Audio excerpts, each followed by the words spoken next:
آپ کو کھانا کھاتے بھی غافل نہیں ہونا چاہیے۔ اگر کھانا بھی غیر معتدل کھا لیا جائے تو وہ انسان کی طبیعت کے لیے باعث ضرر بن جاتا ہے، نقصان کا باعث بنتا ہے۔ بات کرتے ہوئے بھی غافل نہیں ہونا چاہیے، کئی دفعہ جملے ایسے نکل جاتے ہیں جو انسان کے لیے پھر شرمندگی کا باعث بنتے ہیں۔ انسان کو غافل ہو کر کوئی کام نہیں کرنا چاہیے، غافل ہو کر، مدہوش اور بے ہوش ہو کر نہیں۔ غفلت دل کو ویران کرتی ہے، طبیعت میں خشکی لاتی ہے۔ غافل کبھی نہ بنے۔ قرآن مجید فرقان حمید نے ارشاد فرمایا کہ اقترب للناس حسابہم، فرمایا لوگوں کے حساب کا وقت قریب آ گیا، وہم فی غفلت معرضون، اور وہ ابھی بھی غفلت میں منہ پھیرے ہوئے ہیں۔ ٹائم آ گیا حساب دینے کا، لیکن وہ ابھی بھی غافل ہیں۔ ہمارے جو زیادہ تر نقصان زندگی میں ہوئے ہیں وہ صرف ہماری غفلت کی وجہ سے ہوئے۔ ہم نے چیزوں پر توجہ نہیں دی، چیزیں گڑبڑ ہو گئیں۔ جس آدمی نے پھول لگائے ہوں، پھل لگائے ہوں، کھیتی لگائی ہو، وہ دانہ ڈال کے پانی دے کے فارغ نہیں ہو سکتا، اسے توجہ کرنی پڑتی ہے۔ اور کسی نے کہا تھا مالی جیندے ہون تو پھر بوٹے سوکھدے نہیں۔ اگر موجود ہونا ان کو سینچنے والا، رکھوالی کرنے والا، تو پھر ان کی جڑیں کبھی خشک نہیں ہوا کرتی۔ ہماری جو غفلتیں یہ بڑی ضرر کا باعث ہیں، نقصان کا باعث، اور مجبوری معاف ہوتی ہے، غفلت معاف نہیں ہوتی۔ اسکول میں پڑھتے تھے، مدرسے میں پڑھتے تھے،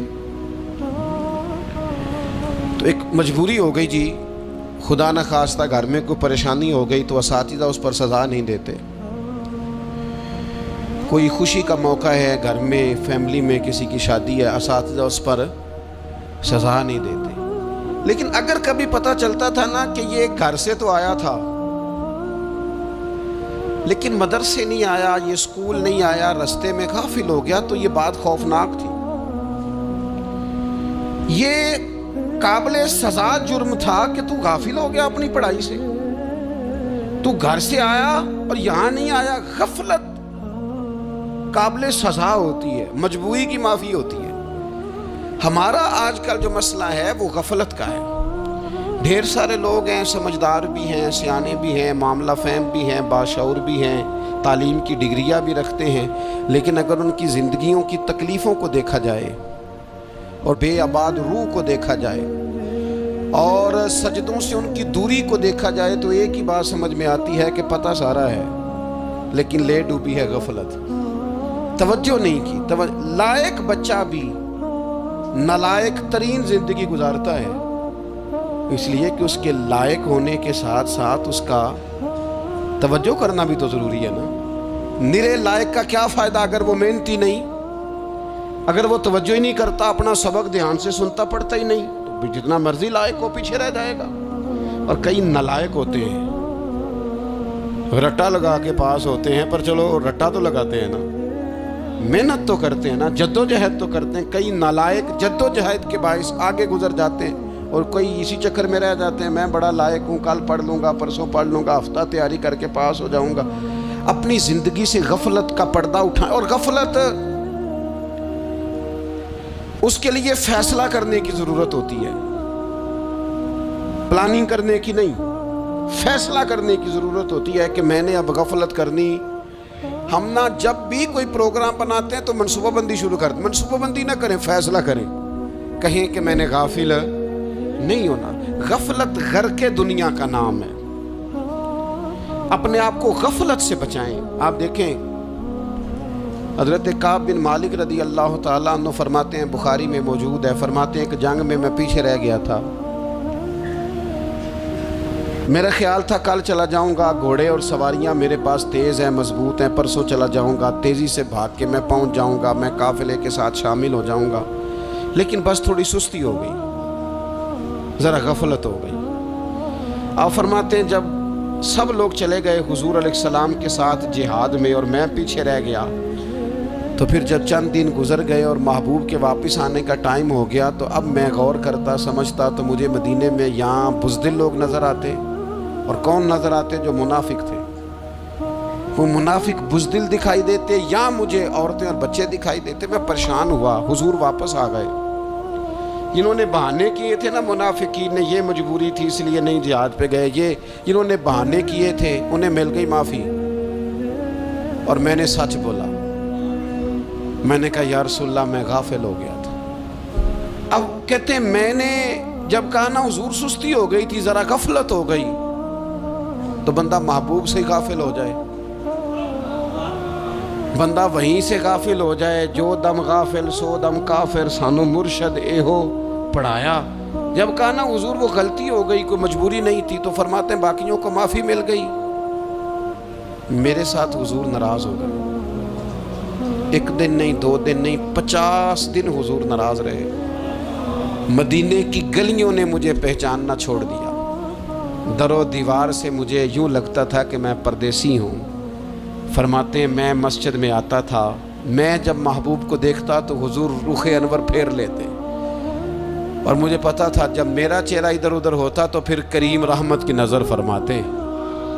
فرماتے 50 دن مسلسل. پھر مجھے حکم ہوا کہ بیوی بھی بھیج دو، میکے بچے بھی بھیج دو، ننہال یعنی تنہا رہ جاؤ. فرماتے ہیں وہ میں نے قید تنہائی کاٹی، لیکن شکر اللہ کا یہ ہے کہ میں سچا تھا، بس ذرا بھول گیا تھا، بس ذرا غفلت ہو گئی تھی. تو فرماتے ہیں پھر اللہ تبارک و تعالیٰ نے میرے اوپر فضل یہ فرمایا کہ میری توبہ کا اعلان رب نے قرآن مجید میں فرمایا. تو غافل نہ بنے کبھی بھی. ہمارا نا مسئلہ یہ ہے، اور آپ نے ناراض نہیں ہونا، ڈھیر سارے لوگ غافل ہو جاتے ہیں. مالدار بھی غافل ہیں، صاحبان علم بھی الا ماشاءاللہ بہت ساری جگہوں پہ غافل ہیں. جن لوگوں کو 4 لوگ جاننے لگ جاتے ہیں، کوئی مقام حاصل ہو جاتا ہے، وہ بھی بہت ساری جگہوں سے غافل ہو جاتے ہیں الا ماشاءاللہ. غفلت بڑی تکلیف والا منظر ہے. جو لوگ سمجھتے ہیں نا میں اب گڈ بک میں آ گیا ہوں، اب میں اچھا ہو گیا ہوں، اب میرے لیے خیر کہا جاتا ہے، مجھے اچھائی شاید یہ مستقل میرے ساتھ رہے گی، تعریف ہی ہوگی ہمیشہ، وہ بھی غافل ہو جاتے ہیں. اور یہ غفلت ٹھیک نہیں ہوتی. وجہ دیکھنی چاہیے کس وجہ سے انسان کو وقار مل رہا ہے، عزت مل رہی. اپنی زندگی سے غفلت کو اتار پھینکیں. تھوڑی دیر کی تو غفلت ہوتی ہے، لمبی تو نہیں. 2 منٹ کے لیے صرف اس نے ڈرائیونگ کرتے ہوئے چہرہ موبائل کی طرف کیا تھا، 2 ہی تو منٹ لگے تھے. لمحوں نے خطا کی تھی، صدیوں نے سزا پائی. لمحوں نے خطا کی تھی، صدیوں نے سزا پائی. ایک لمحے کے لیے غافل ہوئے تھے اور صدیاں، نسلیں روتی رہ گئیں پیچھے، بچے تڑپتے رہ گئے، اہل خانہ پریشان رہ گئے، ماں باپ ساری زندگی روتے رہے. لیکن یہ 2 منٹ کے لیے. یہ غفلت جو ہے یہ بڑی تکلیف والا معاملہ. اپنی زندگی سے غفلت کو اتارنا ہے، غافل نہیں بننا. ہر وقت توجہ اور ساری باتوں پہ توجہ. بعض اوقات لوگ ایک طرف توجہ کر کے ایک طرف سے غافل ہو جاتے ہیں. نہ، توجہ ہمہ پہلو رکھنی ہے. ہمارے ذمے جتنے بھی حقوق ہیں ان سب پر توجہ، ہر چیز کا خیال. ایسا نہ ہو کہ عبادت کرتے رہ جائیں اور حقوق العباد ہم سے چھوٹ جائیں، اور حقوق العباد اتنے زیادہ ادا کریں. صاحب مجھے کہنے لگے ایک دفعہ بڑے وثوق کے ساتھ کہنے لگے جی معاذ اللہ ثم نہیں جی ٹائم ملتا پھر نماز دا کی کریے، روزی کمانا بھی تو عبادت ہے نا. تو میں نے کہا آپ نے عبادت کرنا ایک حصہ قبول کیا ہے، آپ نے کل عبادت نہیں قبول کی. عبادت کل ہے، ہمہ پہلو. ایک حصہ آپ قبول کر کے نکل گئے اور باقی آپ نے چھوڑ دی. تو کسی ایک طرف سے بھی غافل نہیں ہونا. جتنی ذمہ داریاں ہیں، جتنی ڈیوٹیاں ہیں، ان سب کا خیال. اور جو بڑا آدمی ہوتا ہے، بڑا گھر میں بڑا ہو، قبیلے میں بڑا ہو، علاقے میں بڑا ہو، ادارے میں بڑا ہو، کلاس میں بڑا ہو، جو بڑا ہے اس کی تو ساری آنکھیں کھلی ہوئی ہونی چاہیے. ایک ایک پر اس کی نظر ہونی چاہیے کہ میری کہاں ضرورت ہے، کہاں مجھے اشک شوئی کرنی ہے، کس کے ساتھ میں نے کس طرح محبت کا رویہ رکھنا ہے. غافل نہ بنے. اچھا جی اب کیسے پتہ چلے گا کہ ہم غافل ہیں؟ یہ کیسے پتہ چلے گا؟ آپ کسی بندے سے بھی پوچھ لیں حالات کیا ہیں تو کہتا ہے اللہ کا شکر ہے کبھی کسی کا دل نہیں دکھایا. اللہ کا شکر ہے جی زمانہ ہو گیا 5 نمازیں پڑھتا ہوں، اللہ کا شکر ہے جی، کیسے پتہ چلے گا غافل ہے؟ پہلی علامت ہمارے علماء اور صوفیاء نے غافل بندے کی لکھی ہے۔ اس آئینے میں نے اور آپ نے اپنا آپ دیکھنا ہے۔ غافل بندے کی پہلی علامت یہ ہوتی ہے دنیاوی کاموں میں چست ہے، دینی کاموں میں، یہ غفلت کی پہلی علامت۔ پھر ذاتی معاملات پہ پیسہ خرچ کرنا ہو تو ڈھیر سارا ہے، کسی غریب کی مدد کرنی ہو تو۔ وہ ہمارے ایک دوست ہیں، وہ اکثر کہا کرتے ہیں، وہ کہتے ہیں آج کل کسی سے کہنا فلائی کام میں، دینی کام میں، کسی کی مدد میں کچھ 4 پیسے خرچ کرنے ہیں تو لوگ کہتے ہیں ہاتھ تنگ ہے۔ ہاں کوئی سستا پلاٹ ملتا ہو نا، اور اگر یہ سمجھ آ جائے کہ وہ مجبور ہے بیچارہ بیچنے والا، تو پھر کہتے ہیں میں 2-3 دوستوں کو پھاڑ لے سن۔ ذاتی کاموں میں جب بندہ چست ہو اور دینی کاموں میں سست ہو تو مطلب یہ ہے کہ بندہ غافل ہے، پہلی علامت غفلت کی۔ اور غفلت کی دوسری نشانی یہ ہے کہ انسان گناہ کے کاموں کو معمولی سمجھنے لگ جاتا ہے، یہ غافل بندے کی نشانی ہے۔ گناہ کو معمولی سمجھتا ہے، چھوٹا سمجھتا ہے۔ آج کل لوگ کہتے نہیں میں کو اکیلا کر رہا ہوں، ساری دنیا ہی کرتی ہے۔ اور جناب کیا ہو گیا اگر یہ غلطی ہو گئی تو بندے سے ہو ہی جاتا ہے۔ گناہ کو معمولی سمجھنا، چھوٹا سمجھنا اور کہنا پھر کیا ہو گیا ہے، انسان سے غلطی ہو جاتی ہے۔ آپ دیکھ لیں کہ سینکڑوں بیسیوں گناہوں کا بوجھ ہمارے سروں پہ ہوتا ہے، لیکن کوئی ہمارا دبدبہ ہے، کوئی ہماری گفتگو ہے، کوئی ہمارے جملوں میں خود پسندی ہے، کوئی ریاکاری ہے، کوئی تصنع ہے۔ یہ غافل بندے کی علامت ہے۔ نبی اکرم صلی اللہ تعالی علیہ وآلہ وسلم نے فرمایا مومن اپنے گناہوں کو پہاڑ کی طرح سمجھتا ہے، یہ بخاری میں حدیث ہے۔ مومن پہاڑ کی طرح جانتا ہے اور وہ ڈرتا ہے کہ کہیں وہ پہاڑ اس کے اوپر گر نہ جائے، یعنی کہیں مجھے میرے گناہ کی سزا نہ مل جائے۔ چھوٹے گناہ کو بھی پہاڑ جانتا ہے، یار مجھ سے غلطی ہو گئی، مجھے ٹھیک کر لینی چاہیے، مجھے معافی لے لینی چاہیے، مجھے توبہ کر لینی چاہیے۔ مومن اپنے اوپر گناہ کو پہاڑ کی جانب سمجھتا ہے۔ اور حضور علیہ الصلوۃ والسلام فرماتے ہیں کہ یہ جو فاسق اور فاجر ہوتا ہے نا، اللہ کا نافرمان، یہ گناہ کو مکھی کی طرح سمجھتا ہے، یہ سمجھتا ہے میں نے اشارہ کرنا ہے مکھی نے اڑ جانا ہے۔ مومن کی علامت یہ ہے کہ وہ پہاڑ جانتا ہے، اگر غلطی ہو جائے تو پہاڑ۔ امام اعظم ابو حنیفہ رحمۃ اللہ علیہ گزر رہے تھے تو بارش ہو گئی تھی اور کوفہ میں کیچڑ تھا، تو آپ نے جو جوتے پہنے ہوئے تھے ان جوتوں سے چلتے ہوئے نا آپ کے پاؤں سے کچھ مٹی اڑی، تو سامنے ایک یہودی تھا، اب اس زمانے میں دیواریں کچی ہوتی تھیں، اس کے دیوار پر جا کے وہ مٹی جو تھی وہ لگ گئی۔ اب امام صاحب بڑے پریشان ہوئے کہ میں نے اس کی دیوار کو آلودہ کر دیا۔ یہاں تو لوگ اپنی اینٹیں رکھتے رکھتے کئیوں کی دیواریں توڑ ہی دیتے ہیں، اور پھر وہ اس پر ماننے کو بھی تیار نہیں ہوتے، تسلیم کرنے کو بھی تیار نہیں ہوتے۔ وہ کہتے ہیں پھر کیا ہو گیا، اب ہمارا یہاں گھر ہے تو ہم نے ٹرالی منگوانی نہیں تھی، ہمارا حق بنتا تھا۔ امام صاحب کے پیروں سے ذرا کیچڑ اڑا، یہودی کی دیوار پہ لگا، اس کی کچی دیوار تھی۔ امام صاحب پریشان ہو گئے، سوچنے لگے کہ اگر میں دیوار سے یہ کیچڑ اتارتا نہیں تو یہ بھی زیادتی ہے، میں نے اس کی دیوار کو گدلا کر دیا، اور اگر میں اتارتا ہوں تو کچھ مٹی اس کی دیوار کی بھی اتر جائے گی، کچی دیوار ہے، یہ بھی زیادتی ہے۔ مومن گناہ کو پہاڑ کی طرح سمجھتا ہے کہ کہیں گر نہ جائے، اس کی بھی کہیں سزا نہ مل جائے۔ امام صاحب نے اس کے دروازے پہ دستک دی، وہ باہر آیا تو اتفاق سے وہ آپ کا مقروض بھی تھا، اس نے پیسے دینے تھے۔ باہر نکلتے ہی کہنے لگا اوہ آپ تو قرض لینے آ گئے، میرے پاس تو ابھی گنجائش نہیں ادا کرنے کی۔ تو امام صاحب کہنے لگے تو قرض چھوڑ، وہ میں نے معاف کیا، میرے سے غلطی ہو گئی ہے، میں آ رہا تھا، لکڑی کے جوتے اس زمانے میں کھڑاؤں لوگوں نے پہنے ہوتے تھے، کہا وہ میرے پیروں سے ذرا کیچڑ اڑا ہے، تیری دیوار پہ لگ گیا ہے۔ اب میں بڑی دیر سے کھڑا سوچ رہا ہوں کہ اگر میں تیری دیوار صاف نہ کروں تو میں نے یہ میلی کر دی، گدلی کر دی، یہ بھی بات درست نہیں ہے، زیادتی، اور اگر میں اسے صاف کرتا ہوں کچی دیوار سے کچھ مٹی اتر جائے گی تو یہ بھی زیادتی ہے، اب تو بتا میں کیا کروں۔ تو بے موسمہ پھل تھا نا یہ، تو بے موسمہ پھل دیکھ کے بندہ حیران ہو جاتا ہے، جو باتیں روٹین میں نہ ہو رہی ہوں وہ ذرا انوکھی لگتی ہے، بندہ حیران ہو گیا، غور سے امام صاحب کا چہرہ دیکھنے لگا، غور سے چہرہ دیکھنے لگا، اور پھر تھوڑی دیر سوچنے کے بعد کہنے لگا حضور پہلے میں نے دین اسلام کے بارے میں پڑھا اور سنا تھا، آج میں نے دین دیکھا ہے۔ پہلے میں نے سنا تھا کہ دین اسلام اس طرح کا ہے، آج میں نے دین۔ ہم نہ پوری دنیا کے کافروں کو دین سنانا چاہتے ہیں، دکھانا نہیں چاہتے۔ ہم نیک نظر آنا چاہتے ہیں، نیک بننا نہیں چاہتے۔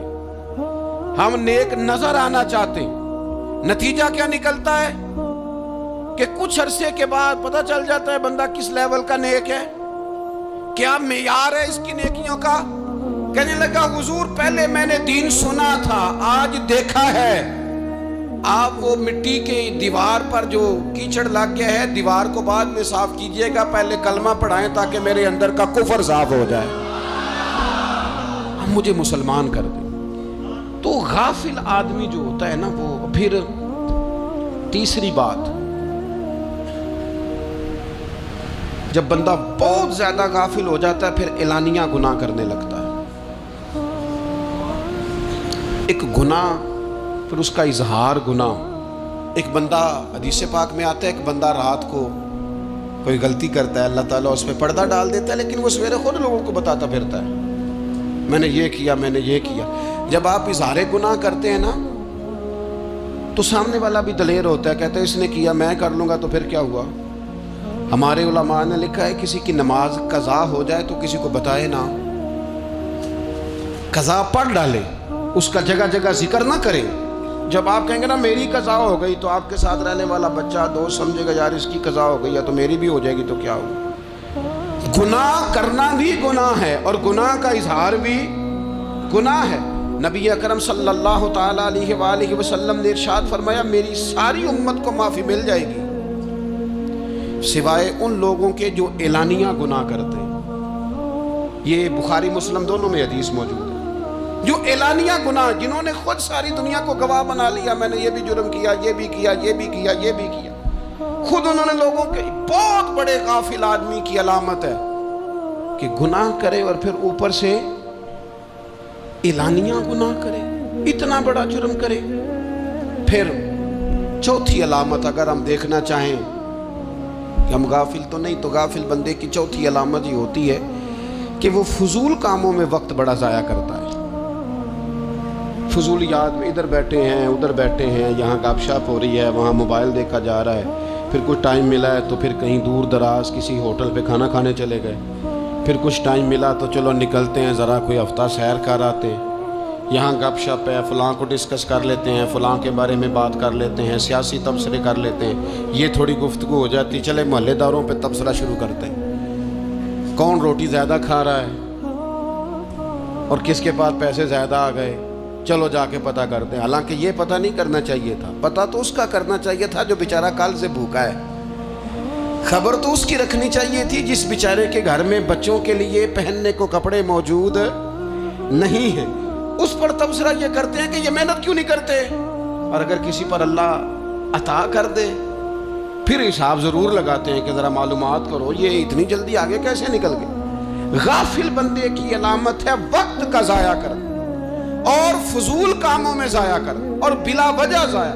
اور ایسے سوالات کرنا جن کی ضرورت ہی کوئی نہیں، بالکل ضرورت ہی نہیں، کوئی مطلب ہی نہیں، لیکن ہم لوگ وقت ضائع، یہ غفلت کی علامت ہے۔ غفلت اللہ والوں کی علامت کیا تھی؟ ایک بات انہوں نے زندگی میں لے لی، سیکھ لی، پھر ساری زندگی اسی پہ گزار دی۔ ان کا ارادہ تھا نا کشکول سیدھا کیا۔ کچھ لوگ ساری زندگی لیکچر قبول لے لے کے سن کے پھر بھی سمجھنے کو تیار، یہ غافل دل کی علامت ہے۔ اس لیے نبی پاک صلی اللہ تعالیٰ علیہ وسلم نے فرمایا دو نعمتیں ایسی ہیں جن میں اکثر لوگ غفلت میں ہیں، ایک صحت اور دوسری فراغت۔ لوگ بلا وجہ وقت ضائع کرتے ہیں۔ اللہ نے صحت دی ہے، کسی خیر کے کام میں لگائیں۔ اگر آپ کے پاس فارغ وقت ہے تو قرآن پاک کو یاد کریں، ترجمہ اور تفسیر سے پڑھیں، محبوب پاک علیہ السلام کی احادیث کو یاد کریں، اللہ والوں کی باتیں سنیں۔ وقت ملے تو عبادات میں لگائیں، نوافل میں لگائیں، تلاوت میں لگائیں، ذکر اذکار میں لگائیں، اور پھر اللہ مزید توفیق عطا کرے تو کسی کے بھلے میں وقت لگائیں۔ گلی سے کوئی کانٹا اٹھائیں، کوئی روڑا اٹھائیں، کوئی کسی کی مدد کریں، لیکن یہ غافل ہونے کی علامت ہے کہ اپنے وقت کو ضائع کرنا اور پھر اسی طرح غفلت کی پانچویں علامت یہ ہے کہ اگر بندے کو دنیا سے پورا پیار ہو جائے، یعنی شب قدر میں بھی آ کے کہتا ہے یا اللہ کبھی پیسے دے دینا، شب برات والے دن بھی کہتا ہے کہ مالک اگر کبھی کوئی ایسا سبب لگ جائے نا، یعنی بیت اللہ شریف کے سامنے کھڑے ہو کے بھی اگر اس نے مال ہی مانگنا ہے، وہاں بھی اس نے یہی سوال کرنا ہے، حب دنیا اتنی غالب آ جائے تو یہ غافل ہونے کی علامت۔ دنیا ضرورت ہے، مقصد نہیں ہے، دنیا کی حاجت ہے، مقصد نہیں ہے، یہ مقصود نہیں۔ اور جب لوگ فقط دنیا کے مال کو، دولت کو، نبی پاک علیہ السلام نے فرمایا وہ لعنتی ہے جو درہم اور دینار کا بندہ بن گیا ہے، پیسوں کا بندہ بن گیا ہے، مل جائے تو خوش ہوتا ہے، نہ ملے تو تکلیف میں آ جاتا ہے۔ یہ غافل بندے کی علامت۔ مومن تو وہ ہوتا ہے کہ دولت رزق حلال ضرور کماتا ہے تاکہ کسی کے آگے ہاتھ نہ پھیلانا پڑے، کوشش ضرور کرتا ہے، پر دنیا کو جیب میں جگہ دیتا ہے، دل میں نہیں دیتا۔ اس کی جگہ جہاں ہے اسے وہاں رکھتا ہے، اسے دل میں جگہ، دل تو ایک ہے، اس میں رب رسول کو بسائیں گے یا کسی اور کو بسائیں گے؟ تو حب دنیا یہ غافل ہونے کی بہت بڑی علامت ہے۔ پھر اسی طرح جو بندہ رب کریم کو جانتا نہیں نا، وہ بھی غافل ہو جاتا ہے۔ ایک تو جو یہ نہیں نہ جانتا کہ رب کریم سزا دے گا، مجھے دیکھ رہا ہے، اسے نہ اونگ آتی ہے نہ نیند آتی ہے، جو اس کی معرفت نہیں رکھتا کہ میرا رب ہر وقت مجھے دیکھ رہا ہے، وہ بھی غافل ہو جاتا ہے۔ جسے پتہ ہونا کہ مجھے دیکھ رہا ہے وہ غافل نہیں ہوتا۔ اور جو یہ سمجھ لیتا ہے نا کہ شاید معاذ اللہ ثم، اس یقین کو پکا نہیں کرتا، وہ غافل ہو جاتا ہے۔ اور ایک جو یہ نہیں نہ جانتا کہ رب مہربان کتنا ہے، وہ بھی غافل ہو جاتا ہے۔ مجھے بتائیے سب سے زیادہ تو بندہ اس کے دروازے پہ جاتا ہے نا جو سب سے زیادہ مہربانی کرنے والا ہو، اس دروازے سے بندہ اٹھتا ہی نہیں۔ تو جس کو یہ یقین ہو جائے نا سب سے زیادہ کرم فرمانے والی ذات اللہ رسول کی ہے، وہ کبھی رب رسول سے غافل نہیں ہوتا، وہ کبھی اللہ رسول کا دروازہ چھوڑ کے نہیں جاتا، وہ کبھی کسی اور جگہ جا کے پناہ تلاش نہیں کرتا۔ جسے پتہ چل جائے نا وہ کریم کتنا ہے، مہربان کتنا ہے۔ مولا رومی رحمت اللہ علیہ فرماتے ہیں بہت بڑا مجرم تھا ایک بندہ، بہت بڑا گناہگار تھا، بت کو پوجتا تھا، تھک گیا، ساری رات بت کے سامنے کھڑا تھا، معاذ اللہ یا صنم یا صنم یا صنم کہتے، تھک گیا، نیند آ گئی، اونگ آ گئی۔ جب پوری طرح نیند آ گئی اور دماغ پہ نیند قبضہ کرنے لگی تو اس کے منہ سے نکل گیا، صنم صنم کہہ رہا تھا نا، نکل گیا یا صمد، او بے نیاز مالک۔ رب کریم نے فرشتوں سے فرمایا دوڑ کے جاؤ، جو کہتا ہے اسے دے دو۔ فرشتے کہنے لگے مالک تو بت کو پکار رہا تھا، اس نے تو غلطی سے نام لیا ہے۔ فرمایا مجھے نہیں پتا، لیکن دیکھو نا اس نے مجھے پکارا تو ہے نا، کتنی دیر سے جھوٹے کو پکار رہا تھا، اس کا معاملہ حل نہیں ہوا، اب اگر سچے کو پکارنے پہ بھی حل نہ ہوا تو فرق کیا رہ جائے گا؟ دے دو جو مانگتا ہے، دے دو۔ میرے دوست گر پتہ چل جائے وہ کریم کتنا ہے، وہ مہربان کتنا ہے۔ میرے رسول پاک علیہ السلام نے تو فرمایا تیری آنکھ سے اگر اس کے خوف سے اتنا آنسو بھی نکل گیا جتنا مچھر کا پر ہوتا ہے، تو جس طرح بھینس کے تھنوں سے نکلا ہوا دودھ واپس تھنوں میں نہیں نہ جاتا، جو اتنا بھی روئے نہ روئے اللہ کے خوف سے، وہ بندہ دوزخ میں نہیں جائے گا۔ تھوڑی دیر کے لیے ڈر جائے اپنے رب سے، آئے تو صحیح۔ عدم معرفت غفلت پیدا کرتی ہے، تو آ تو صحیح، وہ تو کریم ہی بڑا ہے، وہ تو مہربان ہی بڑا ہے۔ حضرت زنیرہ رضی اللہ تعالی عنہ حضور کی صحابیہ ہیں۔ ایام جو مکے کے تھے مسلمانوں پر بڑی آزمائش کے تھے، انہیں بڑا مارا کفار نے، اتنا مارا کہ ان کی بینائی چلی گئی، نظر آنا بند ہو گیا۔ کافروں کی عورتوں نے تانا دیا کہ تو نے ہمارے بت چھوڑے ہیں نا، تو دیکھنا تیری بینائی چلی گئی۔ تو جناب زنیرہ اللہ پہ بھروسہ، توکل، معرفت الہی کا جذبہ، اٹھ کے کھڑی ہو کہنے لگی چپ کرو، تمہارے جھوٹے بت کیا کر سکتے ہیں، میرا رب چاہے تو صبح جب میں اٹھوں تو میری آنکھیں روشن ہو، اگر کریم کرم کر دے لوگ کہتے ہیں واقعی ایسا ہوا، جب وہ سویرے اٹھی تو اللہ نے ان کی روشنی واپس کر دی تھی۔ تجھے پتہ چل جانا وہ مہربان کتنا ہے۔ وہ ایک بزرگ تھے تو ان سے کسی نے کہہ دیا کہ اگر آپ کا حساب آپ کے ماں باپ کے ذمہ ہو جائے تو پھر کیسا، پوچھنے کے لیے قیامت میں اگر ماں باپ حساب لیں تو پھر کیسا۔ تو بڑے سیانے لوگ تھے جو دل والے تھے، کہنے لگے نہیں، رب کریم ہی ٹھیک ہے، اس لیے کہ وہ ماں باپ سے کہیں بڑھ کر پیار کرنے والا ہے۔ اگر یہ معرفت مل جائے وہ کریم کتنا ہے۔ اور جب بندہ پوری طرح اس کی بارگاہ میں آ کے تڑپ جاتا ہے نا، مولا میں جاؤں کدھر، تیرا دروازہ چھوڑ کے جاؤں کدھر۔ اقبال کہتے ہیں وہ ایک سجدہ جسے تو گراں سمجھتا ہے، 1000 سجدوں سے دیتا ہے آدمی کو نجات۔ تجھے جگہ جگہ جھکنا نہیں پڑے گا اگر تو صحیح معنوں میں اپنے رب کی بارگاہ میں جھک جائے۔ تو میرے عزیز کوشش کرے کہ اس کی معرفت، اس کا کرم، اس کی عطا اور اللہ تبارک و تعالیٰ کے حاضر و ناظر ہونے پر عین الیقین، عقل یقین حاصل کرے۔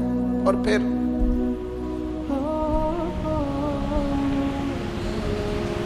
8ویں بات یہ ہے کہ غافل لوگوں کی صحبت بھی بندے کو غافل کر دیتی ہے۔ غافلوں کی صحبت میں نہ بیٹھیں، ان کی صحبت میں بیٹھیں جن کے پاس بیٹھنے سے دل میں رب رسول کی محبت پیدا ہوتی ہے۔ غافلوں سے بچیں۔ چنگیاں دے لڑ لگی ساں تے چولی چ پھل پئے، تے جدوں میں پیڑیاں دے سنگ رل گئی تے میرے اگلے بھی ڈول گئے۔ برے آدمی کی صحبت بندے کو غافل کر دیتی۔ غافلوں کی صحبت میں کبھی نہ بیٹھے، کبھی نہیں۔ غافل آدمی آپ کو غافل کر دے گا۔ میرے نبی پاک علیہ الصلوۃ والسلام نے فرمایا انسان اپنے دوست کے مذہب پر ہوتا ہے۔ یہ بہت بڑے لفظ ہیں۔ فرمایا المرء علی دین خلیلہ، انسان اپنے دوست کے مذہب پر ہوتا ہے۔ تو دیکھ تو نے دوست کس کو بنایا ہے، جو تیرے دوست کا مذہب ہوگا وہی تیرا ہو جائے گا۔ ہم نے دوست بنایا نا غوث پاک جیلانی کو، ہم نے یاری لگائی ہے نا داتا علی اجمیری سے، ہماری نسبت ہے نا معین الدین اجمیری سے، ہمارا تعلق ہے نا بہاؤالدین زکریہ ملتانی سے، ہمارا رشتہ ہے نا حضرت مجدد الفسانی سے، ہم ماننے والے ہیں نا اعلیٰ حضرت بریلوی کے، ہمارا تعلق ہے کبھی جماعت علی سے کبھی مہر علی سے، ہمارا ان سے تعلق ہے تو صبح شام ہماری زبان پہ رہتا ہے بالغ العلا بکمالہ کشفت الدجی بجمالہ حسنت جمیع خصالہ صلو علیہ وآلہ۔ ان سے تعلق جڑا ہے نا تو کئی دفعہ تنہائیاں تڑپا دیتی ہیں اور تڑپ کے کہتے ہیں آج سکھ متران دی ودیری، آج سکھ متران دی، سکھ کہتے ہیں اڈیق کو، متر کہتے ہیں محبوب کو۔ اج سکھ متران دی ودھیری ہے، اے کیوں دلڑی اداس گھنیری ہے، لوں لوں وچ شوق چنگیری ہے، اج نینا لائیاں کیوں جھڑیاں، سبحان اللہ سبحان اللہ سبحان اللہ۔ پہلے کہتے ہیں سکھ متران دی ودھیری ہے یعنی اداس ہوں، پھر حضور کے جلووں پہ نظر کرتے ہیں، کہتے ہیں سبحان اللہ سبحان اللہ، ماں اجمل کا، ماں احسن کا، ماں اکمل کا، اور پھر فوراً کہنے لگے او کتھے مہر علی، او کتھے مہر علی، کتھے مہر علی تے کتھے تیری سنا۔ اب دیکھو مشتاق اکھی کتھے جاڑیاں، بلغ العلا بے کمال کشفت الدجی بے۔ اور میرے اعلیٰ حضرت کہنے لگے سرور کہوں کہ مالک و مولا کہوں تو، باغ خلیل کا گلے زیبا کہوں تجھے، تیرے تو وصف عیب تناہی سے ہیں بری، حیران ہوں میرے شاہ میں کیا کیا کہوں تجھے۔ غافل آدمی کی علامت ہے برے لوگوں کی صحبت میں، خبردار ان کے پاس نہ بیٹھنا جن کے پاس بیٹھنے سے تمہارے دلوں میں اولیاء اللہ، اللہ کے بندوں کی عداوت پیدا ہو۔ خبردار خبردار ان کے پاس نہ بیٹھنا جن کے پاس بیٹھنے سے تمہارے دلوں میں حضور کی اولاد پاک کے بارے میں شک پیدا ہو۔ خبردار اس شخص کے پاس نہ بیٹھنا جو امام حسین ابن علی کے بارے میں کوئی کمزور بات کرتا ہو، بچنا۔ خبردار اس سے بچنا جو حضور کے صحابہ کے بارے میں بات کرے، بچنا اس سے۔ جو سیدنا ابو بکر صدیق کے بارے میں کوئی، دیکھو کیا مقدر ہے صدیق و فاروق کے، جن کے گھر ہی رحمتوں کے خزینے میں۔ بھلا کیا کہا نبی پاک، حضور نے فرمایا میرے اوپر جس نے نیکی کی تھی بدلہ دے دیا ہے۔ یہ جو میرے ابو بکر صدیق ہے نا، ان کو میں اللہ کی بارگاہ میں لے جاؤں گا، کہوں گا مالک تو ہی بدلہ عطا فرما۔ ایک ہاتھ میں جناب صدیق کا ہاتھ پکڑا، ایک میں حضرت عمر کا ہاتھ پکڑا، اور حضور مسجد نبوی سے باہر آ رہے ہیں۔ دیکھنے والے کی زبان سے بے ساختہ سبحان اللہ نکل گیا۔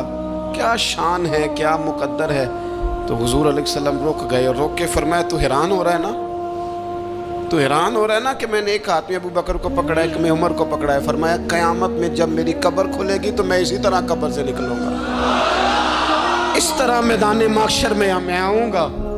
خبردار حضور کے وفاداروں کے وفادار رہنا، ان کے وفادار رہنا، ان کے وفادار رہنا۔ بڑا عجیب دور آیا ہے، ہم نے یہ دور دیکھا ہے کہ لوگ حضور کے صحابہ کے بارے میں بھی بات کریں گے۔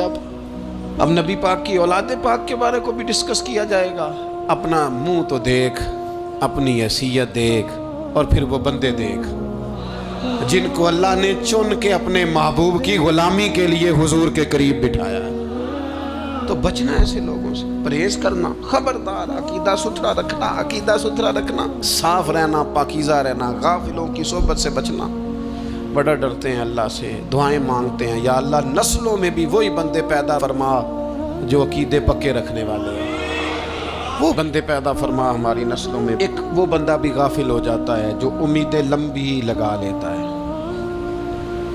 جن کے منصوبوں میں دولت بھی ہوتی ہے، گھر بھی ہوتا ہے، اولاد کا بڑا ہونا بھی ہوتا ہے، پوتے پوتیاں نواسے نواسیاں دیکھنا بھی ہوتا ہے، یہاں بھی گھر وہاں بھی گھر، یہ سیر، یہ سارا کچھ ہوتا ہے، لیکن رب کی بارگاہ میں پیش ہونا جن کے پیش نظر نہیں ہوتا۔ لمبی امیدیں۔ حضرت مولا علی شیر خدا فرمایا کرتے تھے میں تم پر دو باتوں کا خوف کھاتا ہوں، جو ڈر آتا ہے، ایک یہ کہ تم خواہش کی پیروی کرو گے، جو نفس کی خواہش ہوگی اس کے پیچھے لگ جاؤ گے، اور ایک تم لمبی لمبی امیدیں باندھو گے، اتنے سال جینا ہے، اتنے 100 سال جینا ہے، یہ کرنا ہے، وہ کرنا ہے۔ منصوبہ بندی کریں مستقبل کے لیے، وہ بری نہیں، لیکن تیاری رکھیں، تیاری رکھیں۔ اس بات کا بھی خیال رکھیں کہ اللہ کی بارگاہ میں حاضر ہونا۔ یہ غفلت کی چیزیں ہیں جو بندے کو غافل کر دیتی ہیں۔ جو لوگ اللہ کا ذکر نہیں کرتے وہ بھی غافل ہو جاتے ہیں، اور جو فضول باتیں زیادہ کرتے ہیں نا، ہنستے زیادہ۔ فَلْيَضْحَكُوا قَلِيلًا وَلْيَبْكُوا كَثِيرًا۔ قرآن کہتا ہے زیادہ رویا کرو، کم ہنسا کرو۔ نبی پاک علیہ الصلوۃ والسلام سے پوچھا تھا حضرت عقبہ بن عامر نے کہ یا رسول اللہ نجات کس چیز میں ہے؟ تو نبی پاک علیہ الصلوۃ والسلام نے فرمایا ایک تو اپنی زبان قابو میں رکھو، دوسرا فرمایا اپنے گھر میں ٹھہرے رہو، تمہارا گھر تمہارے لیے کافی ہو، فضول نہ نکلو گھر سے، اور تیسرا فرمایا اپنی خطاؤں پہ رویا کرو۔ کثرت کلام اور فضول کلام اور بلا وجہ یہ بندے کو غافل کرتا ہے۔ یہ چند چیزیں ہیں جو انسان کو غفلت میں ڈالتی۔ اپنے آپ کو ان چیزوں سے بچائیں اور غفلت کو توڑیں۔ آپ کے ذمے، میرے ذمے جو حقوق العباد ہیں ان کا پتہ کریں، جو اللہ رسول کے حقوق ہیں ان کی خبر دیکھیں، ہماری جو ذمہ داریاں ہیں ہم کس طرح انجام دے رہے ہیں اس پر توجہ کریں، اپنے معاملات کو ٹھیک کریں۔ ہم انسان ہیں، کوتاہیاں تو رہ جائیں گی، لیکن جب کوشش کریں گے تو پھر رب تعالیٰ مدد بھی فرمائے گا۔ ایک بات اور کرنی ہے، ایک تو میں نے عرض کیا غفلت کو توڑنا، ایک دوسری بات قرآن مجید کا ایک سبق اور، جب غفلت توڑنی ہے تو پھر لازمی طور پر ایک کام کرنا پڑے گا۔ میں نے یہ عرض کیا تھا کہ پلاننگ نہیں کرنی، فیصلہ کرنا ہے۔ تو فیصلہ کرنا ہے تو کرنا کیا ہے؟ پھر قرآن حکیم نے سورہ بقرہ میں کہا فاستبقوا الخیرات، یعنی تم نیکیوں کی طرف دوڑو۔